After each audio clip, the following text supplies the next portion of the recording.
3 گھنٹے کی ملاقات کے بعد جو پرائم منسٹر ہیں انہوں نے امریکہ سے بھی بات کی، مگر مزے کی بات یہ ہے وہ گفتگو کیا ہوئی، وہ سرفیس نہیں ہوئی. اس کے بعد اس ملاقات کا دوبارہ تذکرہ بھی نہیں ہوا. تو what do you say about this؟ بہت بڑی گہری بات، بڑا آپ نے جو سوال ہے بڑا زبانی سوال ہے آپ کا. اب دیکھیے اگر اس طرح کے دعوے ہونے شروع ہو گئے تو پھر تو ساری دنیا کے اندر دھما چوپڑی بچ جائے گی. تمام دنیا کے ممالک جو ہیں کبھی نہ کبھی کسی اور کی ملکیت رہے، کسی اور سوسائٹی، کسی اور کلچر کے ساتھ رہے. اگر آپ یہ دیکھیں تو پھر 700 سال مسلمانوں نے سارے یورپ میں حکومت کی ہے، پھر سارے یورپ کو بھی آپ دینا پڑے گا، آپ کو لانا پڑے گا، یعنی یورپ سارا پاکستان کو دینا پڑے گا، تو مسلمانوں کو دینا پڑے گا. ہندوستان کے اوپر بھی مغلوں کی حکومت رہی، پھر ہندوستان بھی مغلوں کے حساب سے پھر یعنی مسلمانوں کو جانا چاہیے. اسی طرح برطانیہ جو ہے اس کی امریکہ کے اوپر، امریکہ اس کی کالونی تھی، پھر امریکہ کو جو ہے وہ برطانیہ کے سامنے سرنڈر ہونا پڑے گا. یعنی اگر آپ یہ دیکھیں تو آپ یہ وائبل ہے ہی نہیں. مطلب آپ وہ 2000 سال پرانی اگر جو باتیں آپ کر رہی ہیں یہ اب ممکن نہیں رہا. اس میں بہت سی باتیں ہو چکی ہیں، مطلب ایسی باتیں نہیں، یہ سب باتیں ہو چکی ہیں ایسی باتیں.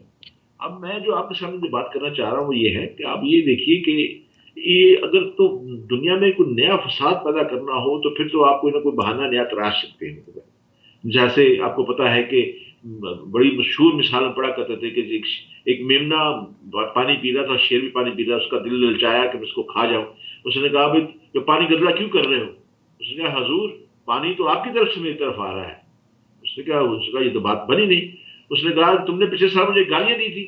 اس نے کہا حضور میری تو عمر ہی صرف چند مہینے کی میری عمر ہے. اس نے کہا تم گستاخی کر رہے ہو، تو میرے سامنے بولتے تم پتہ نہیں میں بادشاہ ہوں، اور پکڑ گئے کھا لیے چبا لیے. ہاں اگر دنیا کے اندر ایسا نظام لائیں گے تو پھر تو دنیا میں کہیں بھی سکون نہیں رہے گا، امن نہیں رہے گا. پھر دنیا جو ہے پھر بھول جائیے امن کی اس باتوں کو، مطلب ہے. لیکن یہ ہے کہ ایسا ہوگا نہیں، دنیا بھی اس بات کو جانتی ہے. ابھی آپ دیکھیے کہ اسی معاملے کو آپ یوکرین پہ لے آیا. آپ یوکرین کا جو مسئلہ ہے اس وقت دنیا میں بہت تیزی سے اس وقت جو ہے مطلب اس پہ ہاہوکار مچی ہوئی ہے. اب آپ کے ساتھ اس پروگرام بھی میں کر چکا ہوں، اس کے اوپر اور بھی پروگرام میں نے کیے ہیں، کالم بھی کئی لکھے ہیں اس کے اوپر، مطلب ہے. اور تمام اس سیاسی مناظر کو ساری دنیا جو ہے بڑے غور سے میڈیا کی نظر سے دیکھ رہی ہے. آپ نے پچھلے پروگرام میں بڑی خوبصورت بات کہی تھی کہ روس امریکہ کے پاس ان کا اپنا ایک چینل، ان کا میڈیا ہے جس کی وجہ سے ساری دنیا کو اس نے اپنی طرف پیچھے لگایا ہوا ہے. اور روس کی اس بات میں کمی ہے اور چینل میں کمی ہے کہ ان کے پاس اپنا کوئی میڈیا نہیں ہے. یہ بڑی درست بات کہی آپ نے اور بڑی زبردست بات کہی. بلکہ آپ نے یعنی یہ جنگ کا پاسا پڑ دیتا ہے میڈیا جو ہے، ایسا اس دنیا جو سن رہی ہے. آج الجزیرہ کو کھول لیں، سی این این کو کھول لیں، بی بی سی کو دیکھیں، سب جو ہے وہ ایک ہی زبان میں بول رہے ہیں اور باتیں یہ بتائی جا رہی ہے کہ بس روس ظالم ہے، روس نے ظلم کر دیا، یہ ہے وہ ہے، سب کو باتیں کر رہے ہیں. دیکھیے جنگ کے حق میں بھی نہیں ہوں، میں بھی نہیں چاہتا کہ بے گناہ لوگ مارے جائیں. یوکرین کے لوگ جو ہے جو لوگوں کا کوئی قصور نہیں ہے، حکومتوں کی پالیسی ہے اور حکومتوں ایسے لوگ اپنے لوگوں کو مروا رہے ہیں. مطلب ہے میں ان بے گناہ لوگوں کے حق مرنے کے حق میں نہیں ہوں. لیکن آپ مجھے یہ بتائیں کہ جب عراق کے اندر جنگ چل رہی تھی، یوکرین تو نیٹو کا ممبر بھی نہیں تھا، اس نے اپنے 7,000 فوجی وہاں پہ بھیج دیے، اس نے راکٹ لانچر وہاں پہ بھیجے، اس نے تباہی، یوکرین کے فوجیوں نے تباہی مچا دی وہاں پہ جا کے عراق کے اندر. اور آج خود امریکن جو جنگی وقائع نگار ہیں وہ لکھتے ہیں کہ سب سے زیادہ خون ریزی جو کی ہے وہ یوکرین کی فوج نے کی. آج مجھے بتائیے اللہ کی لاٹھی کس قدر بے آواز ہے. آج یوکرین کے اوپر خود ایک آدمی اس وقت تھا، ایک مسلمان تھا، اس نے ایک عراقی تھا، اس نے ایک ٹویٹ کیا تھا. اس نے کہا تھا یوکرین سے کہا تھا کہ ڈرو اس دن سے جب روس کے جہاز تمہارے نو فلائی زون کو توڑ کے آئیں گے اور تمہارے اس طرح پر تمہارے مارے گے جیسے تم ہمیں مار رہے ہو. مجھے وہ ٹویٹ آج بھی یاد آ رہا ہے. یہ تاریخ کا پہیہ جو گھومتا ہے آتا ہے دوبارہ. مطلب آج ہم یوکرین کے صدر کی بڑی تعریف کر رہے ہیں، جو کامیڈین کی تعریف کر رہے ہیں، مطلب ہے. لیکن آپ یہ دیکھیے نا اس کامیڈین کو لایا کون وہاں پہ اس ملک کے اندر، اس سے پہلے کس کو معزول کیا گیا تھا، کیسے سر رشیا کو یہی تو اعتراض ہے کہ تم نے پپٹ وزیر اعظم یہاں کر دیا، مگر ولادیمیر زیلنسکی نے لابنگ بڑی کمال کی ہے. اگر ان کے پاس اپنا پلیٹ فارم نہیں بھی ہے نا تو انٹرنیشنل پلیٹ فارم پہ انہوں نے پروپیگنڈا کیا. نمبر 2 انہوں نے لابنگ کی، ایک ایک بندے کو کال کیا، اور وہ ایوری ڈے جو Instagram and all other social medias پہ ذاتی طور پہ اپیئر ہو کے کمیونیکیٹ کر رہے ہیں، اور ہے جیدار آدمی. ہم مسلمانیوں کی طرف وہ ملک چھوڑ کے بھاگا. ہم نے جیسے پروگرام کے شروع میں کہا تھا، ہم تو حکومت کرتے ہیں، اس کے بعد ہم وہاں سے نکل کے چلے جاتے ہیں، یا ہم نے انگلینڈ میں چلے جانا ہے، یا دبئی میں چلے جانا ہے، یا امریکہ میں چلے جانا ہے. بیٹھا ہوا ہے جنگ کے بمبوں کے بیچ میں، وہیں پہ بیٹھا ہوا ہے. یہ اس کی گریٹنس ہے. چھوٹی سی یہاں میں یہ بھی آپ کو عرض کر دوں، میں دراصل بہت سے لوگ جو ہے میرے مضامین کے بعد اور آپ کے پروگرام کے بعد مجھ سے کہتے ہیں کہ نیٹو کے بارے میں کھل کے بتائیے. بات یہ ہے، یوکرین پر روسی حملے نے نیٹو کو اس کی 73 سالہ تاریخ کے سب سے بڑے امتحان میں اب ڈال دیا ہے. جنگ جو ہے نیٹو کے رکن ممالک کی جو مشرقی سرحدوں پر لڑی جا رہی ہے اس وقت یوکرین میں، اب نیٹو کے کئی اتحادی ممالک کو خدشہ یہ ہے کہ اس کے بعد روس کا اگلا ہدف وہی بنیں گے. یہ نیٹو اتحاد جس میں آپ دیکھیں نا، امریکہ ہے، برطانیہ، فرانس، جرمنی شامل ہے، اور مشرقی یورپ میں مزید فوجیں وہ بھیج رہے ہیں. لیکن امریکہ اور برطانیہ نے صاف کہہ دیا کہ جی ہم یوکرین میں اپنی فوجیں بھیجنے کا ہمارا کوئی ارادہ نہیں، ہم فوجیں نہیں بھیجیں گے. اب یہ نیٹو ہے کیا؟ میں آپ کے تو صرف یہ بتا دوں، تھوڑی سی 2 لائنوں میں بتا دوں میں کہ دراصل یہ نیٹو کی تشکیل 1949 میں سرد جنگ جو کولڈ وار تھی اس کے ابتدائی مراحل میں اپنے رکن ممالک کے مشترکہ دفاع کے لیے بطور سیاسی اور فوجی اتحاد کے طور پر اس کی بنیاد رکھی گئی تھی. امریکہ اور کینیڈا کے علاوہ 10 یورپی ممالک کی جانب سے دوسری جنگ عظیم کے نتیجے میں بنائی گئی اس اتحاد کا بنیادی مقصد اس وقت کا سوویت یونین جو آج روس ہے اس سے نمٹنا تھا. اب جنگ کے ایک فاتح کے طور پر ابھرنے کے بعد سوویت فوج جو تھی اس کی ایک بڑی تعداد جو تھی آپ کو پتا ہے مشرقی یورپ میں موجود تھی، اور ماسکو نے مشرقی جرمنی سمیت کئی ممالک پر اس کا کپڑا کافی اثر رسوخ قائم کر دیا ہوا تھا.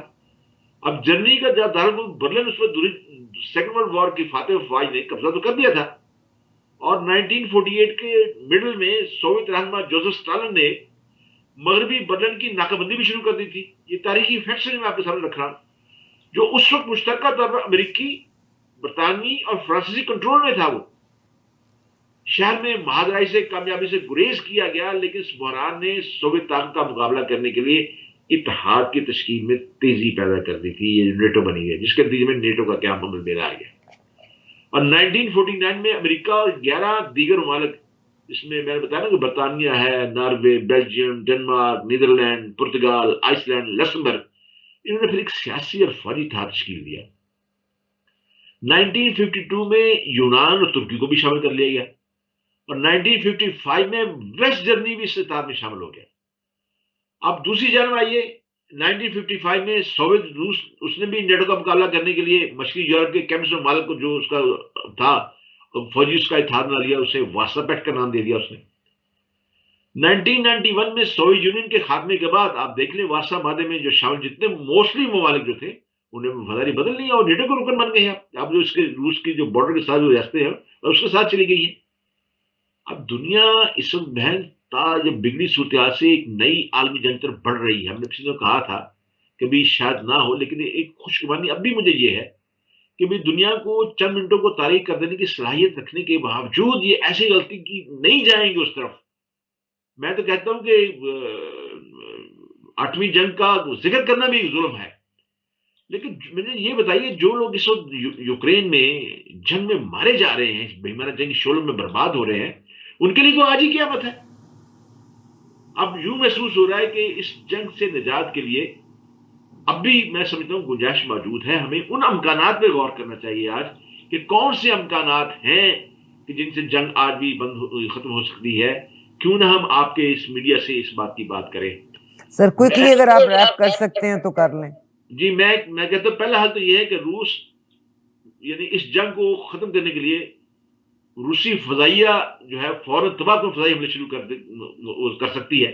جو میں امکانات کہہ رہا ہوں، میں یہ مشورہ نہیں دے رہا، میں وہ کر سکتے ہیں. وہ کہتے ہیں کہ جو دنوں کی جنگ ہے وہ گھنٹوں میں ختم کر لی جائے، وہ فضائی کے ساتھ بھی ہو سکتی ہے. اب یوکرین کے 2 بڑے شہروں کے علاوہ کئی قصبات پر روسی قبضہ کر چکے ہیں. اب انہوں نے بتا دیا کہ تقریباً انہوں نے روس یوکرین کے تمام فوجی جتنے اڈے تھے سارے ختم کر دیے انہوں نے، مطلب یوکرین کے. پھر دوسرا طریقہ یہ بھی امکان ہے کہ یوکرین کے تمام حکومتی اداروں پر سائبر حملہ کر کے روس جو ہے سارا ان کا سکتر تباہ کر دے، اور یہ یقیناً بہت بڑی تباہی ہوگی مطلب. اور تیسرا ممکنہ منظرنامہ یہ ہو سکتا ہے کہ ملک بھر میں بجلی اور مواصلات کا نظام جو ہے منقطع کر دیا جائے.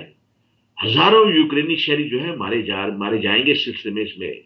اور یہ ابھی تو وہ بڑا سخت دلیرانہ مزاحمت کے باوجود کیو پر دنوں میں حملہ نہیں ہو سکا، قبضہ نہیں ہو سکا، لیکن اس پر قبضہ روس کر لے گا.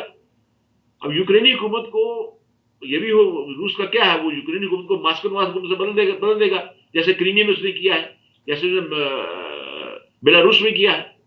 اب یوکرینی صدر زیلنسکی یا تو قتل کر دیا جائے گا اگر وہی شہر میں رہے، یا پھر وہ مغربی یوکرین کے یا ملک سے فرار ہو کر جلاوطن میں حکومت قائم کر لیں گے، جس طرح امریکہ اور برطانیہ کہہ رہے ہیں. اب پوٹن جو ہے وہ تو فتح کا اعلان کر دیں گے اور کچھ فوج کو یوکرین سے پیچھے ہٹا بھی دیں گے. لیکن ملک پر کنٹرول قائم رکھنے کے لیے بہت بڑا ملک ہے یہ یوکرین میں، ساری فوج تھوڑی سی نہیں فوج سر، رکھے اگر آپ گی. دیکھیں نا تو انہوں نے جو علاقوں پہ قبضہ بھی کیا ہے نا، یا جن علاقوں پہ، وہاں انہوں نے یوکرینین پرچم کو نہیں اتارا. تو the only problem with them is کہ وہ یہ کہتے ہیں کہ جو پپٹ وزیر اعظم زیلنسکی ہے اس کو ختم کیا جائے. اور آپ کو پتہ ہے اس کو کس نے اپوائنٹ کروایا تھا. دیکھیں نا اب they are not in a mood کہ اس مصیبت کو اپنے گلے ڈال لیں گے بیلاروس کی طرح سے اور باقی ڈونباس کی طرح سے. اس کو آزاد ریاست ہی رکھیں گے، but they don't want it be part of لیکن نیٹو. اس وقت جو ہے لاکھوں کی تعداد میں یوکرین جو ہے مغرب کی طرف نقل بنانی یا شروع کرنا ہے.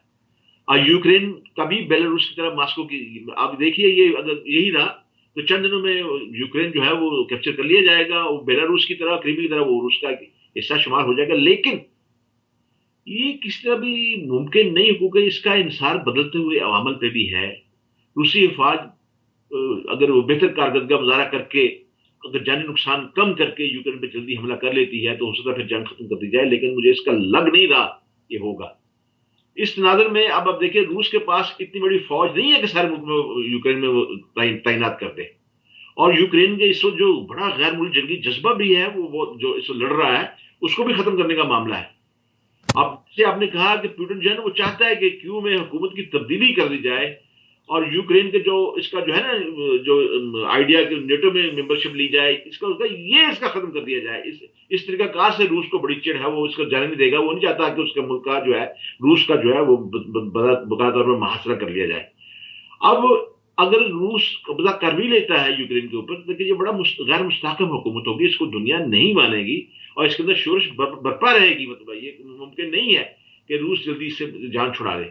یہ تو ایک بڑا کلیل متی پلان امکانات جو میں نے آپ کے سامنے رکھے. اگر یہ جنگ طویل شکل اختیار کر لیتی ہے تو اس صورت میں زیادہ امکان یہ ہے کہ روسی فوجیں پست ہو جائیں، ان کے حوصلے پست ہو جائیں، کم حوصلے ہو جائیں، ناقص لاجسٹک اور نااہل قیادت ان کی راہ کی رکاوٹ بن جائے گی.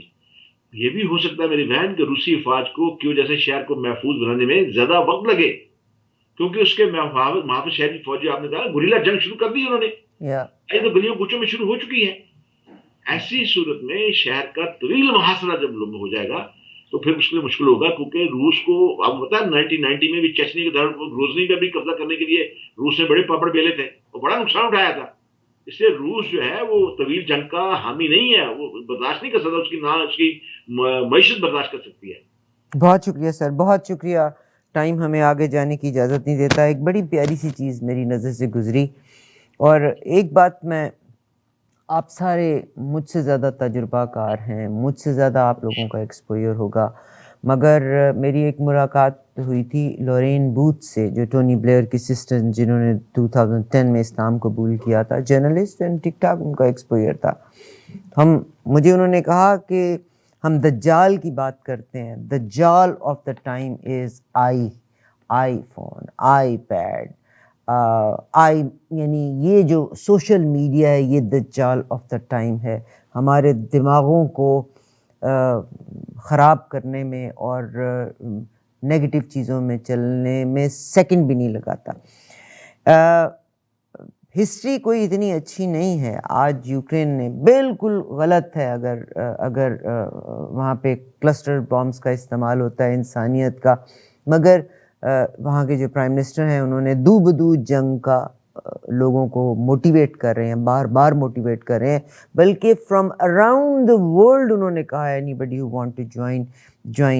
1981 میں رشیا آتا ہے افغانستان میں، شاید in the long run Pakistan strategic جو پاکستان کی پوزیشن ہے، جیو پولیٹیکل پوزیشن ہے، وہ بڑی اسٹرانگ ہے، مگر نکل کے چلا جاتا ہے۔ امریکہ 54 ملکوں کے ساتھ آتا ہے یہاں پہ، 54، رشیا تو اکیلا آیا تھا، 54 کنٹریز کے ساتھ امریکہ افغانستان میں آتا ہے، اینٹ سے اینٹ بجا کے چلے گئے، مگر یقیناً الحمدللہ آج پاکستان محفوظ ہے۔ پاکستان کے politicians are the worst politician, but ہمارے ریلیجیس لیڈرز، اور آپ ہسٹری اٹھا کے دیکھیں، ان کو اپوائنٹ کیا، مسلط کیا گیا تھا، ان کو پیسہ دیا گیا تھا، ان کو زمینیں دی گئی تھیں، آج وہ امیر سے امیر ترین ہے۔ بائی دا وے، یہیں پہ پروگرام کو میں ختم کرتی ہوں۔ آج عمران خان صاحب کا بڑا کمال کا بیان سامنے آیا ہے، کل یہ پروگرام آپ دیکھیں گے۔ انہوں نے کہا ہے کہ جہانگیر ترین، آپ کو دیور یار نا، پکے پکے یار تھے، تو آج عمران خان صاحب نے کہا ہے کہ جہانگیر ترین چوروں کا ساتھ دے گا کبھی نہیں۔ تو دیکھیے بس، this is what the politics of Pakistan.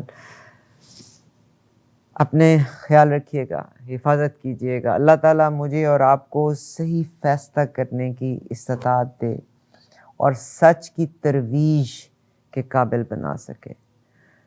ہماری ہسٹری کوئی اتنی اچھی ہے نہیں، ہسٹری کی طرف اگر آپ چلے جائیں تو ہم کو توڑنے والے ہمارے اندر سے ہی ہمارے اپنے لوگ تھے۔ اجازت دیجیے گا، انشاءاللہ۔ سمیع اللہ ملک صاحب، آپ کا بے انتہا شکریہ، اور یقیناً look forward for your feedback. اگلے پروگرام تک میرا اور آپ کا